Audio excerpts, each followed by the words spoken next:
السلام عليكم ورحمة الله تعالى وبركاته. إن الحمد لله نحمده ونستعينه ونستغفره ونعوذ بالله من شرور أنفسنا ومن سيئات أعمالنا. من يهده الله فلا مضل له ومن يضلل فلا هادي له وأشهد أن لا إله إلا الله وحده لا شريك له وأشهد أن محمدا عبده ورسوله. Alors, chers frères et sœurs en islam, on continue les histoires consacrées à ce mois de Ramadan. Et aujourd'hui, on va aborder une série sur le fils de David, du roi David, qui n'était autre que le roi et prophète Salomon. Alors, chers frères et sœurs, comme vous le saviez déjà, les enfants d'Israël avaient choisi, n'est-ce pas, pour roi David. Alors, David régna sur les enfants d'Israël. Il, n'est-ce pas, était considéré comme leur juge, celui qui, n'est-ce pas, détenait la faculté de juger.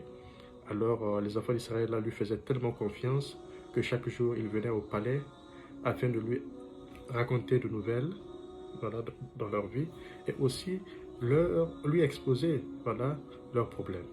Donc ils faisaient des plaidoiries et aussi ils formulaient des arguments et attendaient le verdict du roi David, en qui ils avaient une grande confiance.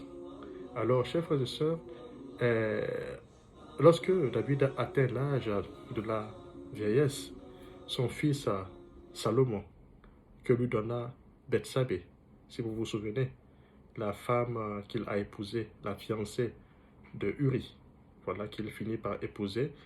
Et cette affaire, Allah l'avait, n'est-ce pas, réglée.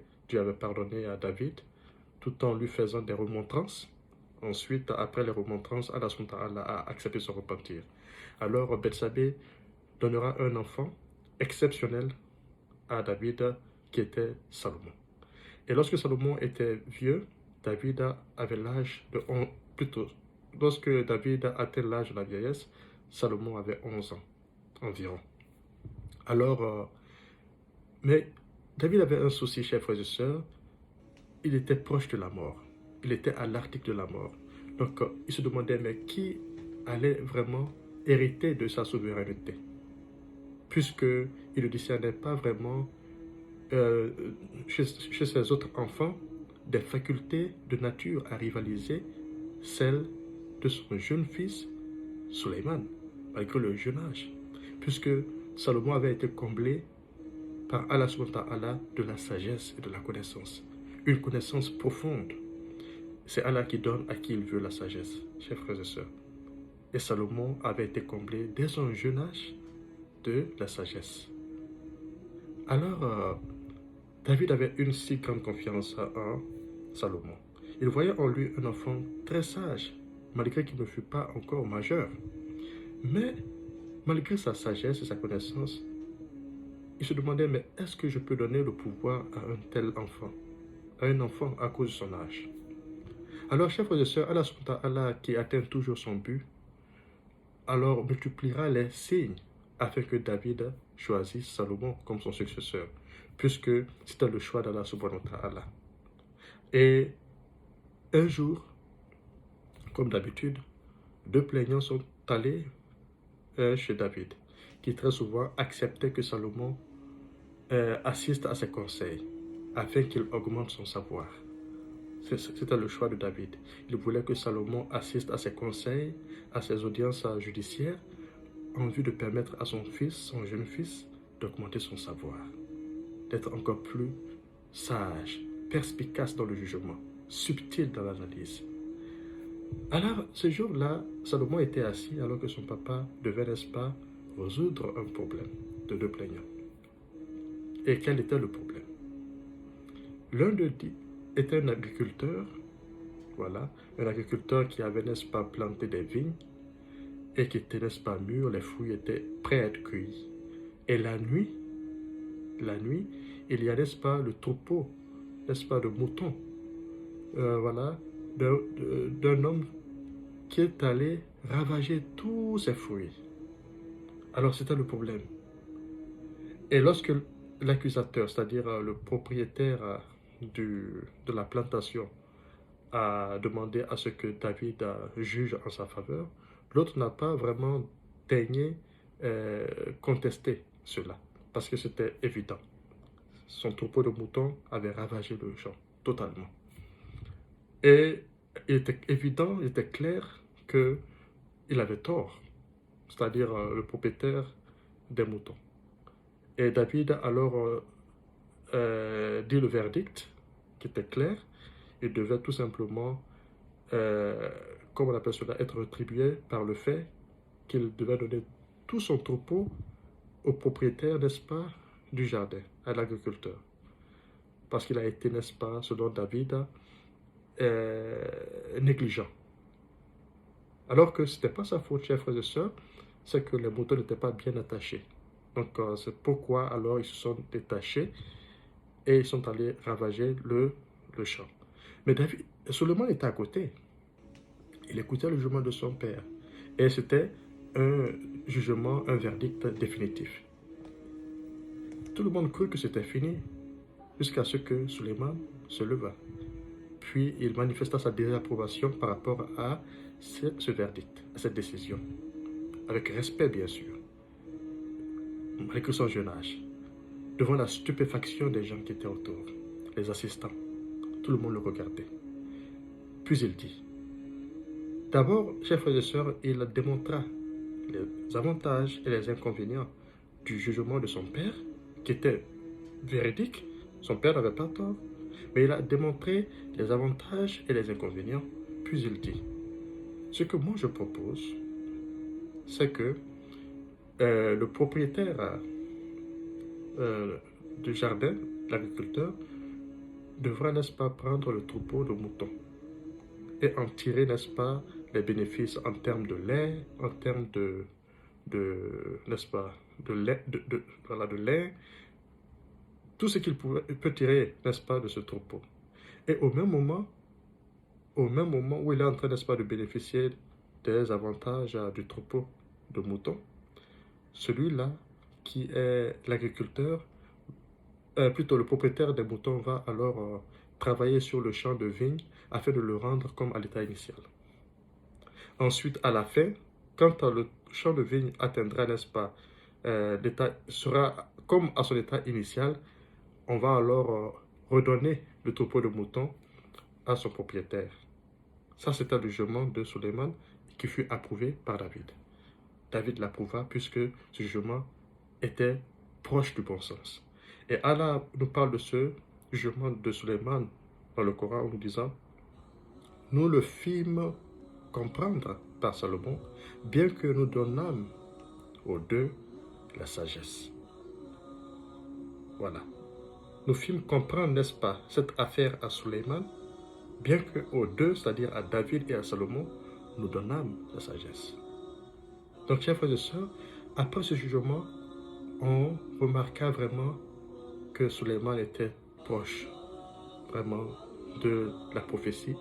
Et c'était un signe évident que cet homme devait vraiment succéder à son père. Alors, chers frères et sœurs, Suleiman va succéder à David. Mais avant qu'il ne succédât à David, il y avait eu une fitna, une émeute. Et sachez que cet enfant, malgré son jeune âge, malgré toutes les faveurs que Dieu lui avait accordées, prince, fils d'un roi, puissant comme David, il était sage. Il n'était pas, n'est-ce pas, porté sur les biens matériels. Salomon n'était pas un enfant vicieux. Depuis son jeune âge, il était rangé, il était sage. Par contre, David, qui avait beaucoup d'enfants, avait un autre qui aspirait, n'est-ce pas, à la royauté. Il voulait forcément être son successeur, vaille que vaille. C'était Absalom. Absalom, bien qu'étant un enfant, un adulte expérimenté, il avait, n'est-ce pas, une connaissance profonde, il connaissait les tenants et les aboutissants des jugements, que ce soit dans le domaine religieux que le domaine judiciaire. Mais la différence, c'est que Absalom était une personne avide de pouvoir. Et il sera tellement avide de pouvoir qu'il va passer par toutes les voies afin, n'est-ce pas, de conquérir le pouvoir. Il n'était pas le choix de David, pour plusieurs raisons. David voyait plus en Salomon des qualités que Absalom n'avait pas. Alors Absalom ira jusqu'à avoir des idées sanguinaires, au point, n'est-ce pas, d'attenter à la vie de son père David. Alors, chers frères et sœurs, Absalom, il va passer par, n'est-ce pas, la perfidie, les supercheries, les subterfuges, en essayant de se faire aimer par les enfants d'Israël, en jugeant, n'est-ce pas, leur affaire de sorte qu'ils soient satisfaits. Et quand il remarquait que les enfants d'Israël voulaient partir au palais pour rencontrer le roi David, qui était vieux, alors il devenait encore de plus en plus très, très concentré. Alors sa concentration n'était que lorsque les enfants d'Israël voulaient se diriger vers le roi David. Il les empêchait et se faisait, n'est-ce pas, remarquer comme étant un bras long. Il voulait que tout passe par lui. Tout ça pour vraiment gagner le cœur, l'amour des enfants d'Israël. Mais ce n'était pas sincère, puisqu'il faisait ça dans le but de conquérir le pouvoir. Alors il arrivera, n'est-ce pas, à terme de la planification, voilà, de son plan pour conquérir le pouvoir, il ira voir les 12 tribus d'Israël pour leur dire que lorsqu'ils vont entendre le corps claironner, n'est-ce pas, le corps, voilà, c'est comme un clairon dans lequel on souffle, c'était dans leur culture. Donc lorsqu'ils vont entendre le corps claironner, alors qu'ils se rassemblent et qu'ils le choisissent comme leur souverain, afin qu'ils soient heureux, puisqu'ils estiment que c'est lui qui peut leur accorder le bonheur, c'est lui qui peut leur apporter le bonheur. Ça, c'est contre la volonté de son père, qui lui voulait faire de Salomon son successeur, puisque David avait reçu dans la révélation de choisir Suleiman comme son successeur. Et Allah donne le pouvoir à qui il veut. Alors, chers frères et sœurs, il y aura une émeute causée par Absalom, fils de David, au point que David sera obligé de fuir le pouvoir et de dire à ses sujets de partir, de peur que Absalom ne les tue. Il va traverser la rivière, n'est-ce pas, de la Jordanie. Je parle de David et de sa famille. Et quand il va sortir de Jérusalem, Absalom va rentrer dans le pays, rentra dans le pays, dans Jérusalem, et s'autoproclama roi absolu, chers frères et sœurs. Alors, les gens se moqueront de David, il sera, n'est-ce pas, tourné en dérision, lui qui avait combattu Goliath, vous connaissez l'histoire, lui qui avait tant fait pour son peuple, il sera humilié par son propre fils. Son propre fils. Et quand il sera, n'est-ce pas, en exil, il dira à ses généraux de partir négocier avec Absalom, afin que celui-ci, n'est-ce pas, puisse vraiment approcher cette situation avec modération et avec sagesse. Mais et aussi de préserver sa vie, puisque c'est son fils, il ne voulait pas sa mort. Mes chers frères et sœurs, Dieu avait un autre destin pour Absalom. Bien que David ne voulait pas sa mort, Dieu allait décider sa mort. Donc les généraux, ayant remarqué que Absalom ne voulait pas, n'est-ce pas, céder, ne voulait pas comprendre, ils mirent fin à sa vie. C'est ainsi que Absalom fut tué. Et David revint au pouvoir, mais pour quelque temps seulement, puisque quelque temps après, alors il mourut et il fut succédé par son fils Suleiman. Allah a choisi Suleiman et Suleiman régna sur un royaume qui n'avait pas de limite. Suleiman avait reçu de Dieu un pouvoir que nul n'a eu avant lui et que nul n'aura après lui. Il accéda, dit-on, au pouvoir à l'âge de 15 ans. Imaginez-vous, avec autant de sagesse. Quelles sont les caractéristiques uniques de ce pouvoir, chers frères et sœurs? Suleiman commandait les hommes, les génies, les animaux. Un jour, les gens apportèrent à Suleiman des chevaux marqués, qui étaient à l'époque les voitures, comme on dit aujourd'hui, Mercedes, BMW, et ainsi de suite. Il s'est mis à contempler ces chevaux marqués jusqu'à ce que l'heure de la prière passe. C'était une personne qui était pieuse, vertueuse, un prophète de surcroît. Et lorsqu'il remarqua son erreur, c'est-à-dire que l'heure de la prière est passée, aussitôt il eut de la peine il fut mordu de remords et demanda ce qu'on on lui ramène tous ses chevaux marqués qui lui avaient été donnés comme des cadeaux.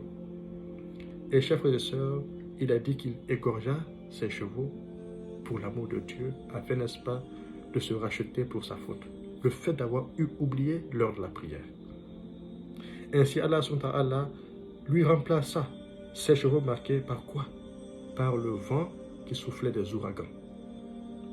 Et il a donné à Suleiman le commandement sur les vents qui soufflaient sur son ordre. Et à partir de ces vents-là qu'il commandait, il effectuait des voyages. Il a dit qu'il avait un tapis sur lequel il pouvait mettre toute son armée et il effectuait un voyage d'1 mois en une moitié de la journée. Donc c'est comme s'il pouvait partir par exemple le matin à la Mecque, c'est un exemple, hein, alors que la distance est de plusieurs semaines, et il revient, n'est-ce pas, le même jour. C'est-à-dire que la moitié de la journée, l'aller et le retour. Allah a donné cette puissance à Suleiman. Allah avait aussi donné à Suleiman le cuivre qui sortait de la terre. Le cuivre dont se servaient les génies pour construire, n'est-ce pas, pour faire des constructions pour Suleiman, sous son ordre. Et les hommes également construisaient toutes sortes de choses pour lui, telles que les statuettes, puisqu'à l'époque c'était permis, c'était pas interdit, telles que les maisons. Et Salomon comprenait le langage des animaux. Allah lui avait donné la faculté de comprendre le langage des oiseaux. Alors, il pouvait, à travers, n'est-ce pas, cette faculté, ce don, comprendre, connaître les choses auxquelles, n'est-ce pas, son regard, voilà, qui ne pouvait pas, n'est-ce pas, connaître. Et c'est ainsi que je vais vous raconter l'histoire de Suleiman et de Balkhisa, après cette histoire, afin de comprendre l'étendue du pouvoir de Salomon, l'étendue des dons de Salomon. Alors, chers frères et sœurs, cet homme était exceptionnel. Et pour finir avec son histoire, un jour, alors qu'il avait rassemblé ses armées d'hommes, de génies et d'animaux, alors il arriva dans la vallée des fourmis, et aussitôt il y a une fourmi qui parla, la reine des fourmis de cette vallée. Elle dit: oh, rentrez dans vos demeures. Salomon arrive, de peur qu'il vous écrase, lui et son armée, par mégarde. De peur qu'il vous écrase par mégarde.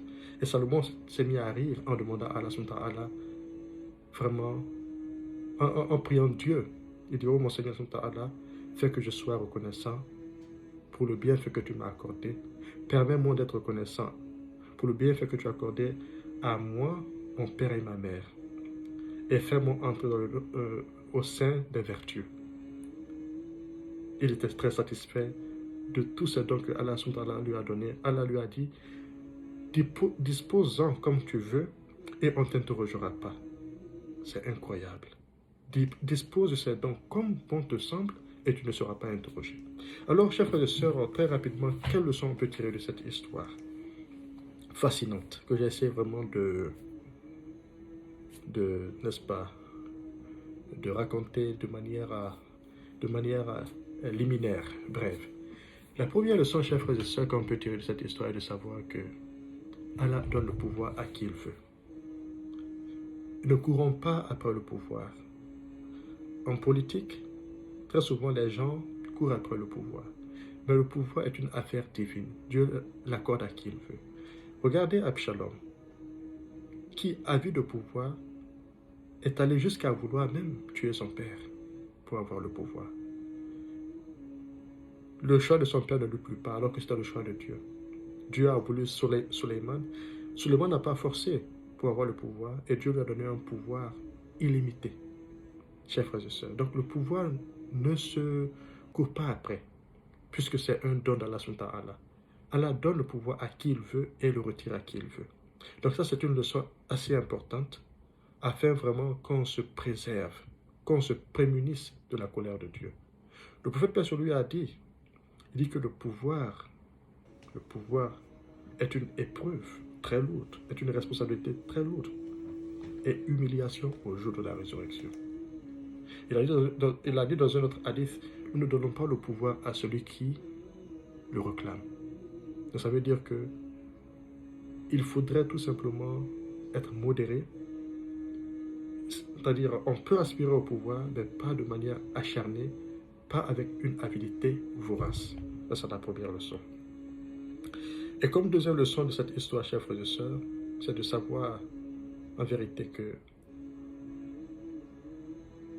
il est important que nous enseignions à nos fils les préceptes de bonne morale dès le jeune âge.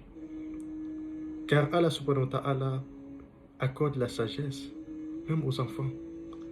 Et comme David, regardez, partout où il partait, il envoyait Salomon. Alors que Salomon n'avait que 11 ans, 12 ans. Il voulait que Salomon soit mûr très tôt. Mais de nos jours, les enfants sont laissés, n'est-ce pas, à leur compte. Ils font ce qu'ils veulent. Et avec l'ère de la technologie, alors ils ont accès à l'Internet et ils regardent n'importe quoi. Parfois même des signes, des films qui ne sont pas franchement de leur âge. Alors cela suscite en eux la rébellion et ils adoptent des comportements qui ne sont pas vraiment dignes, chers frères et sœurs. Donc, il est important que nous, à qui Dieu a donné la maturité, au regard de notre âge, de notre expérience, il est important que nous approchions nos enfants. Ne les laissons pas trop éloignés de nous. Ouvrons le Coran, racontons-leur des histoires, car le Coran est un livre sage, révélé par le plus sage qui existe, Allah subhanahu wa ta'ala. Donc, c'est très clair que si on approche de nous nos enfants et on leur apprend le Coran, dès leur plus jeune âge, ils vont acquérir la sagesse. Puisque la compagnie du Coran, vraiment, est la meilleure compagnie qui puisse permettre à quelqu'un de puiser la sagesse. Donc ça, c'est un conseil assez important. Envoyons nos enfants dans les écoles d'apprentissage du Coran, des hadiths. En tout cas, passons par tous les moyens afin qu'ils puissent vraiment accéder à ces connaissances. Car cet enfant qui grandira, on ne changera pas sa tête. C'est la tête d'un enfant qui grandit. Ce n'est pas une autre tête qu'on met sur son corps. Donc, il faudrait forger cet enfant au fur et à mesure qu'il grandit afin qu'il puisse acquérir des connaissances, la sagesse, avoir un jugement perspicace, subtil. Donc, sur ce, on se dit à la prochaine pour continuer l'histoire de Sulaiman. Salam alaikum wa rahmatullahi wa barakatuh.